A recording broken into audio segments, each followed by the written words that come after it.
The General Industries Workers Union of South Africa is expected to protest at the gathering that concludes today in Johannesburg Expo at NASREC. The union has labelled the trade gathering as a pro-Israel US forum, and it says it advances the interests of the US and other imperialists. Now, eNCA's Hloni Mtimkulu has been tracking that side of the story for us and joins us from there. The headline news across the world, obviously, having to do with the power of the US in various shapes and forms. Hloni, what are you hearing from that organization?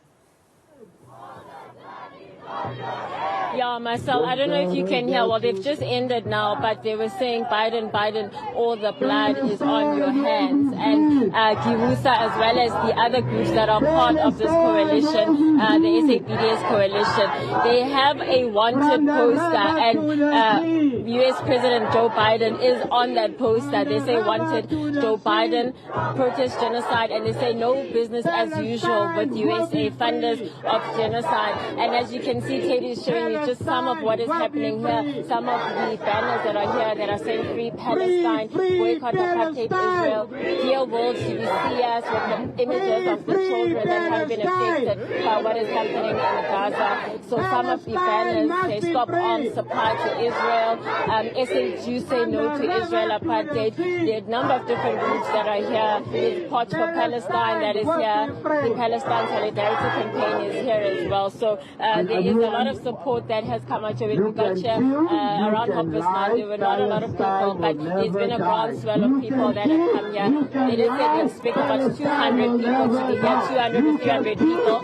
And you can hear cars that are also rooting in support, Marcel. So there is a lot of interest, or some interest certainly outside of the actual expo in terms of what is happening here. I am going to bring in the president of Giwusa, just in terms of what is happening here today. So can you just maybe tell us what is the purpose of this protest? What are you hoping to achieve, given where you are in terms of the proximity to the AGOA Forum? Well, we're very clear.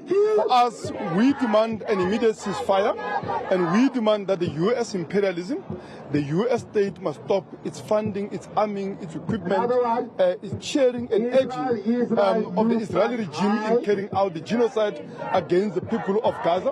So far, over 10,000 people have been killed in a carnage, in a bloodbath, without any precedents in the history of this country. Just to put matters into perspective, right? The worst massacres ever committed by apartheid regime was a Sharpeville massacre where only 67 people were killed. In Palestine, 10,000 people have been killed in the past 2 weeks, and 73% of them are women and children. 40% children, 33% women. That is, these are none of the people that could possibly even be Hamas. So this carnage must stop. But more than that, we are demanding a sustainable solution to the problem of Palestinians, which is a problem of Israeli imperialism, of Western imperialism. We want a free, independent state of the Palestinians. They have a right to state of their own. We want freedom. We want an end to occupation. We want an end to the siege of Gaza. We want an end to racism, discrimination.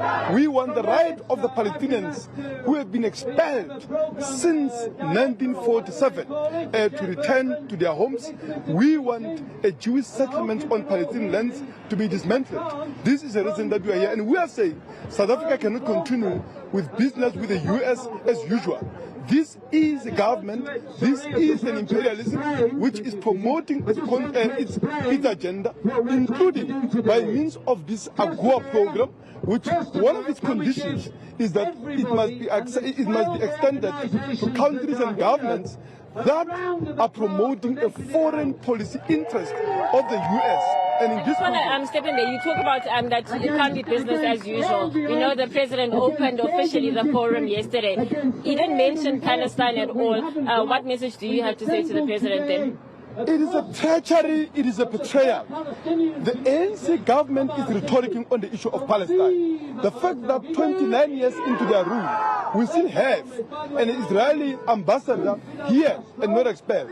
Not to mention the fact that the embassy is still full accredited and there is no downgrading and expansion of that embassy. Not to mention that the soldiers the Zionists in this country who are enlisted in the Israeli army, and some of them have went there to aid, to participate in that orgy, in that bloody orgy and carnage in Gaza, are not being prosecuted in terms of the law in this country.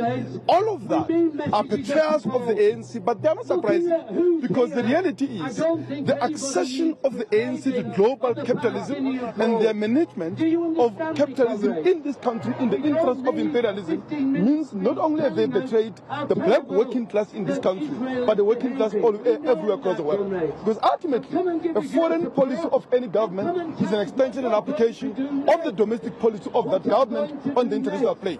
Okay, thank you so much. We're going to try and get myself to the South General Secretary, Mr. Hloni Mtimkulu, as well. So you're live on eNCA. Can you just have your thoughts on today's protest and what message you're trying to send out as well?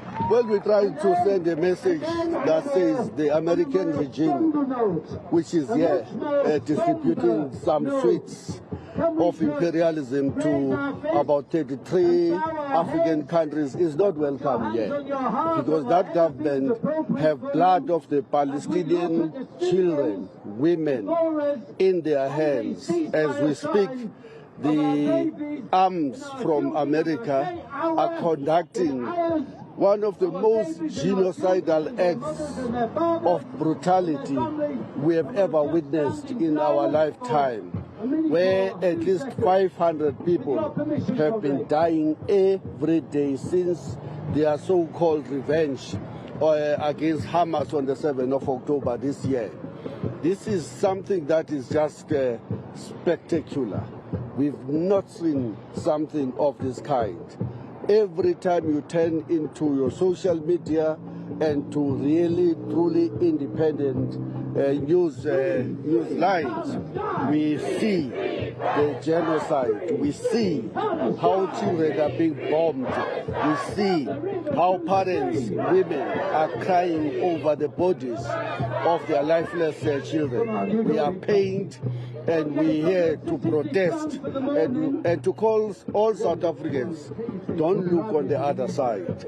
When you are going through something that is not even... Mr. I'm going to have to leave it there. Thank you so much for your words. That was the South General Secretary, Hloni Mtimkulu, asking, saying that South Africans shouldn't look the other way. We spoke to the GIWUSA president earlier, who said they are calling for a ceasefire. And just before we wrap, I just want to show you the stones that are on the floor that spell out ceasefire, which they say, because of the relentless attacks that are happening at the moment, there hasn't been a time for people to be able to mourn. And so these are symbolizing all the loss of life, the mourning that has had to happen in Gaza, but without the time to mourn because of the relentless attacks that are happening there, Marcel. Indeed, thank you so much. And a very large percentage of those killed in Gaza are indeed children, and that a very chilling representation of that violence right now, as groupings across the world call for a ceasefire. That was eNCA's Hloni Mtimkulu reporting to us live there from outside the AGOA Forum.